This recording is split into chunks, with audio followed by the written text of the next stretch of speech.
यहाँ परीक्षा में प्रश्न कैसे आएगा पहले वो समझते हैं। वैद्युत द्विध्रुव के निरक्षीय स्थिति पर विद्युत विभव का व्यंजक ज्ञात करो। दूसरे तरह का प्रश्न इस तरह से आएगा, वैद्युत द्विध्रुव के समदूरस्थ स्थिति पर या निरक्षीय स्थिति पर विद्युत विभव का मान शून्य होता है, इसे समझाइए। ठीक, दोनों क्वेश्चन समझ में आ गया। निरक्षीय स्थिति पर विद्युत विभव शून्य हो, इसके लिए भी यही काम करना है। और यदि ये पूछ देता है कि निरक्षीय स्थिति पर विद्युत विभव का व्यंजक स्थापित करिए, तब भी यही करना है। ठीक है, क्योंकि इसके विभव का मान अंतिम में क्या आएगा, शून्य आएगा। तो अंतिम का रिजल्ट करके क्वेश्चन पूछ लेता है कि निरक्षीय स्थिति पर विद्युत विभव का मान क्या होता है, शून्य होता है, इसको सिद्ध करिए, तब भी यही करना है। या फिर शुरू का भी पूछ सकता है कि निरक्षीय स्थिति पर विद्युत विभव का व्यंजक स्थापित करिए। अब परीक्षा में क्या होता है, जैसे मैं भी कल बता रहा था निरक्षीय स्थिति पर विद्युत क्षेत्र की तीव्रता, उसी तरह का एक क्वेश्चन है निरक्षीय स्थिति पर विद्युत विभव।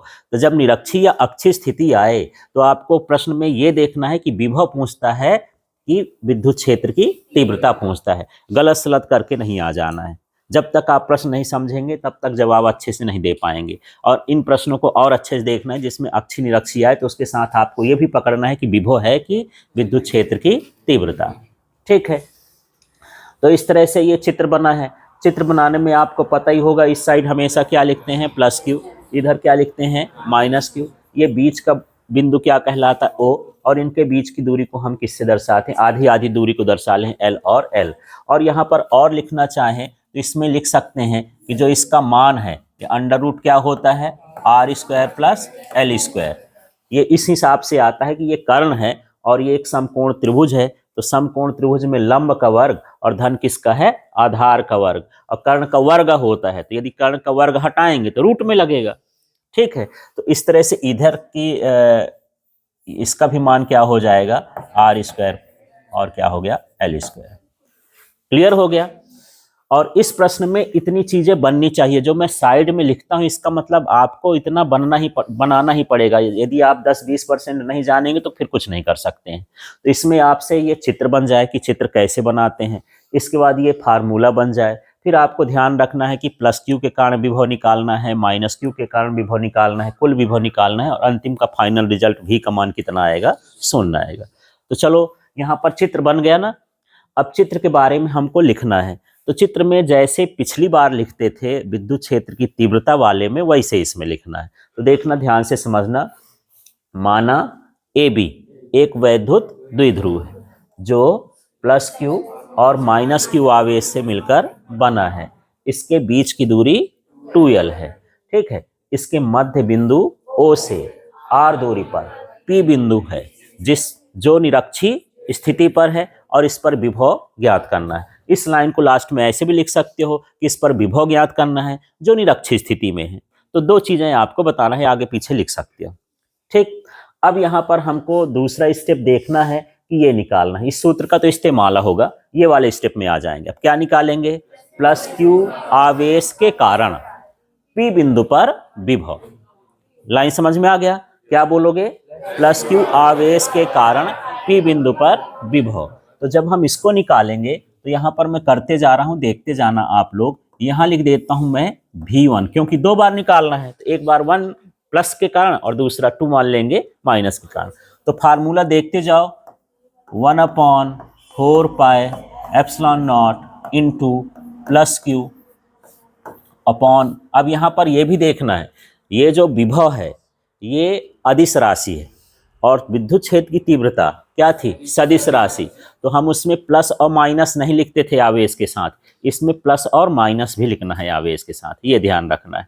ठीक है, तो ये भी कंफ्यूजन हो जाता है, करते हो विद्युत क्षेत्र का उसमें भी प्लस माइनस। तो अब ये कैसे आएगा, जितनी बार प्रैक्टिस करोगे समझोगे उतना अच्छे से क्वेश्चन बनेगा, कंफ्यूजन में न रहोगे। ठीक है, अब यहाँ पर आर का मतलब है आवेश से दूरी। तो आवेश कौन सा लिए हैं, प्लस क्यू, और दूरी ये है। इस दूरी को हम एपी भी लिख सकते हैं और ये भी लिख सकते हैं, रूट वाला। मैं रूटे वाला लिख देता हूँ, आप दोनों में से किसी एक को भी लिख सकते हो। तो यहाँ पर बटे में क्या है, यहाँ आर का स्क्वायर है क्या, नहीं है, तो यहाँ स्क्वायर भी नहीं लगाना, जैसा ये है उसी तरह से उतार देना है।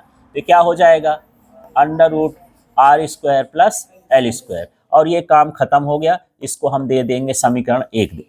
यहाँ दिशा उषा नहीं लिखना है कि एपी की अनुदिश ये कुछ भी, ये थोड़ा सा अंतर है। ठीक, तो सूत्र अच्छे से समझ लेना है कि यहाँ स्क्वायर नहीं है। मैं जब एग्जाम लिया था इस वाले का तो कई लोग यहाँ पर आर स्क्वायर कुछ भी कंफ्यूजन में बहुत थे, गड़बड़ हुआ था कुछ लोग का। ठीक, अब दूसरी कंडीशन, अब बताओ क्या हो जाएगा, माइनस क्यू आवेश के कारण पी बिंदु पर विद्युत विभव या विभव सीधे, तो क्या आ जाएगा फार्मूला आप बताओ, V2 equal to 1/4 pi epsilon not.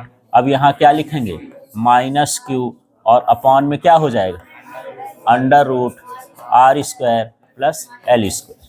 ये वाली दूरी अब लेंगे, ठीक है ना, ये वाली दूरी तो सेम है। अब यहाँ पर ये माइनस को सामने कर दूं या फिर हम डायरेक्ट ही निकाल देते हैं, यहाँ पर लिख देंगे। तो यहाँ पर अब क्या निकालना है, पी बिंदु पर कुल विभव। ठीक, इतना सिंपल सा है।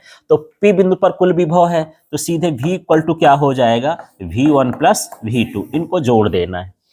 अब अगले स्टेप में आपको तो खुद कॉमन सेंस आ रहा होगा कि क्या करना है, अब मान रख देना है, गणित के हिसाब से चलना है। तो ये मान मतलब ये वाला मान V1 का मान है तो इसको V1 का मान रख देते हैं, तो 1/4 पाई एप्सिलॉन नॉट। ठीक है, और ये प्लस क्यू ही ऐसे लिख देता हूँ, प्लस क्यू अंडर रूट क्या हो जाएगा, R square plus L square.